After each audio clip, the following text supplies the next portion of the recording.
लेकर के उसके बारे में एक दौर की बातचीत हो गई है जी मैं अब हम लोग के साथ करना होगा सब। भारतीय जनतंत्र मोर्चा ने घोषणा की है कि वो धनबाद लोकसभा सीट से चुनावी मैदान में उतरेंगे। एक प्रेस कॉन्फ्रेंस में कहा कि पार्टी यहां से प्रत्याशी मैदान में उतारेगी। उन्होंने कहा पार्टी अगले 24 घंटे में प्रत्याशी की घोषणा कर देगी। सरयू राय ने कहा कि उन्होंने कांग्रेस प्रत्याशी अनुपमा सिंह को समर्थन नहीं दिया है।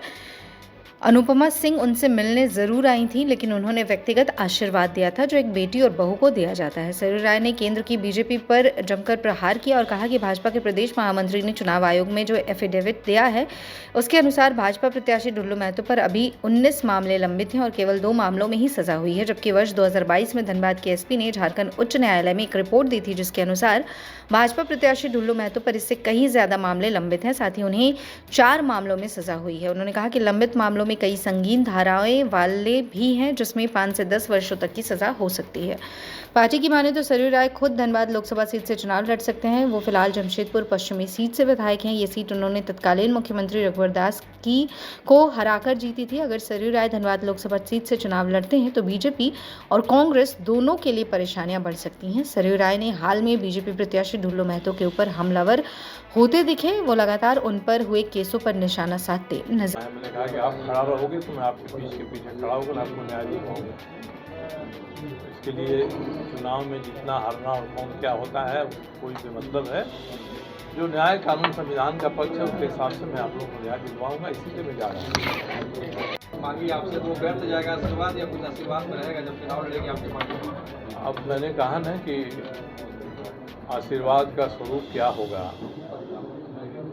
उनके लिए व्यक्तिगत आशीर्वाद, बहू के तौर पर आशीर्वाद हमेशा ही है। हमें तो पॉलिटिशियन मांग रहे हैं। हाँ पॉलिटिकल मांग रहे, पॉलिटिकल तो ये पांचों तय करेंगे ना, तय करेंगे।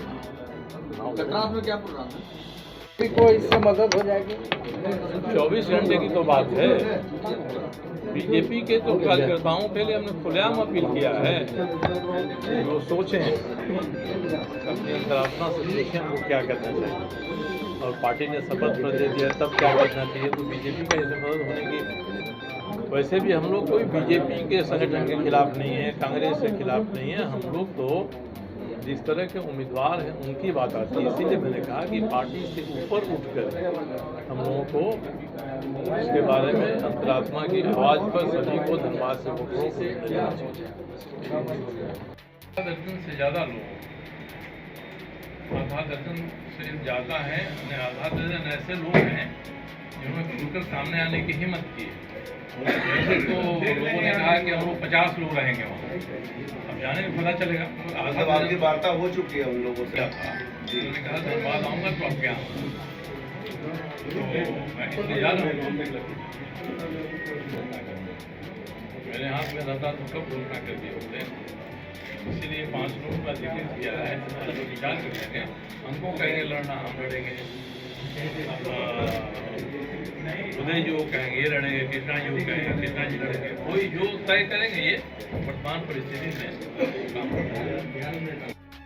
हैं। सब मुकदमे मिलाकर एक मुकदमे में 10 दफ़ा 8 दफ़ाएँ लगी हैं इंडियन पेनल कोड की, तो घर से निकलते हैं तो नया विचार है उनका, तो नया विचार में तो वो भी 27 दिन के बाद निकले हैं। इन सबों को इस पर विचार करना चाहिए। फिर आश्वस्त कर रहा है लोग कि जब तक चुनाव नहीं हो जाता है तब तक मैं वेजिटेरियन रहूँगा। तो इसों के भैंसा के जो बड़े बड़े झुंड भाजपा के कार्यकर्ता के रूप में हैं, उन सबको ये टाइगर इसी आश्वासन पर इकट्ठा कर रहे हैं जब चुनाव तक भेजेंगे। इलेक्शन कमीशन को लिख कर दे देते कि हम उसको खाली करवा देंगे, खाली करवा देंगे कि नहीं करवा देंगे। और बागमारा क्षेत्र के बीसीसीएल के एरिया 1 से 5 के बीच में डीओ होल्डर से जो रंगदारी की जाती है, भारतीय जनता पार्टी के ये चुनाव के लिए जनता को भ्रमित करने का प्रयास सारी चीज़ें हो रही हैं। हम लोग देखिए, हम लोग पार्टी, हमारे पार्टी के अध्यक्ष हैं, पार्टी के उपाध्यक्ष हैं, पार्टी के महामंत्री हैं, ये सबके सब लोग यहाँ हैं। तो जब एक साथ के लोग आते हैं तो इसका मतलब है कि हम चुनाव पर ही आमंत्रण कर रहे हैं। इसलिए भारतीय जनता मोर्चा की तरफ से वो प्रदेश के पदाधिकारी हैं, तिवारी जी अध्यक्ष हैं, विजय झा जी हैं, बीएन सिंह जी हैं उपाध्यक्ष हैं, ये धनबाद के और ये बोकारो के, ये दोनों अध्यक्ष हैं। तो ये सब लोग आए हैं इसलिए कि आज हम लोगों को तय कर लेना है कि क्या करना है। तो मैंने इन लोगों की 5 लोगों की कमेटी बनाया है। आज बैठकर आज लोग फाइनल करेंगे क्या करना है। चुनाव लड़ना है तो कौन हमारा उम्मीदवार होगा, मुझे कहेंगे मैं होऊंगा, उदय जी ये होंगे, कृष्णा जी कहेंगे वो होंगे, यानी जिसको भी तय करना है तो लोग आज तय करके घोषित कर दें। और हम लोग अभी कतरास जाएंगे जहाँ के 1 दर्जन से अधिक परिवार हैं जो पीड़ित हैं। उनकी ज़मीन को भाजपा के घोषित प्रत्याशी ने 4 दीवारी करके अपने कब्जे में वो लोग मुझे फ़ोन कर रहे थे। मैंने कहा मैं धनबाद आऊँगा। और दूसरी एक बात मेरी समझ से जो महत्वपूर्ण है वो ये है कि चुनाव में आजकल आयोग ने एक नियम बना दिया है कि अगर आपका प्रत्याशी दागी है तो उस पर अपराध के कितने दाग हैं इसके बारे में पार्टी अपनी तरफ से एक सूचना दी, अखबार में विज्ञापन निकलवाएगी। तो भारतीय जनता पार्टी ने भी 2 दिन पहले विज्ञापन निकलवाया है, शायद आप लोगों ने देखा होगा। उस विज्ञापन में इन्होंने ये कहा है कि हमारे जो धनबाद के प्रत्याशी हैं उन पर 19 मुकदमे पेंडिंग हैं और 2 मुकदमों में सजा हो गई है, ये उन्होंने माना है। उसमें एक और कॉलम रहता है कि भाई आपने तब ऐसे व्यक्ति को प्रत्याशी क्यों बनाया, आपके पास कोई विकल्प था कि नहीं, दूसरे लोग थे कि नहीं। तो इसमें उन्होंने कहा है कि हमारे जितने भी लोग हैं उनमें सर्वश्रेष्ठ सबसे अच्छा ये हैं। इसकी कॉपी आपने देखा होगा, नहीं देखा होगा तो मैं भेज दूँगा। तो अब धनबाद में भारतीय जनता पार्टी के जितने नेता हैं, जितने कार्यकर्ता हैं, भाजपा में कहा जाता है कि हमारे जो कार्यकर्ता हैं वे देवतुल्य कार्यकर्ता हैं। तो सारे देवतुल्य कार्यकर्ताओं में सबसे बेहतर पार्टी को वही लगे हैं जो अनुशासित हैं, पार्टी के अच्छे कार्यकर्ता हैं। ये सब का इस्तेमाल उसमें किया गया है। तो मुझे देखकर खुद ही थोड़ी सी शर्मिंदगी हुई। तो भारतीय जनता पार्टी के जो पुराने से लेके नए नेता कार्यकर्ता हैं वो अपने प्रदेश कार्यालय के प्रदेश महामंत्री के इस चुनाव आयोग को दिए गए शपथ पत्र विवरण से वो संतुष्ट हैं, इससे खुश हैं कि थोड़ा उनको भी मेरी ये शर्मिंदगी महसूस हो रही है। एक सवाल मेरा उनसे है। दूसरा, मैंने जो 19 मुकदमे पेंडिंग बता रही है भारतीय जनता पार्टी, उनको देखा है। और यहाँ के सीनियर एसपी ने जून 2022 में हाईकोर्ट को जो रिपोर्ट दिया है उसको भी देखा, मिलाया हमने। उसमें से करीब 16 या 17 ऐसे मुकदमे हैं जिनमें उनके प्रत्याशी की रिहाई हो गई है। 46 दिया था, बाद में 4 हुए हैं, 50 हुआ है। तो उसमें रिहाई होने के बाद भी मुकदमों की संख्या 19 से अधिक है। कहीं ना कहीं कुछ छुपाया है। सजा याफ्ता जो जिसमें है वे 2 मुकदमे इन्होंने बताया है, जबकि सीनियर एसपी की रिपोर्ट में 4 ऐसे मुकदमे दिए गए हैं जिनमें उनको सजा हुई। मैंने अपने अधिवक्ता से इन मुकदमों का विश्लेषण कल कराया।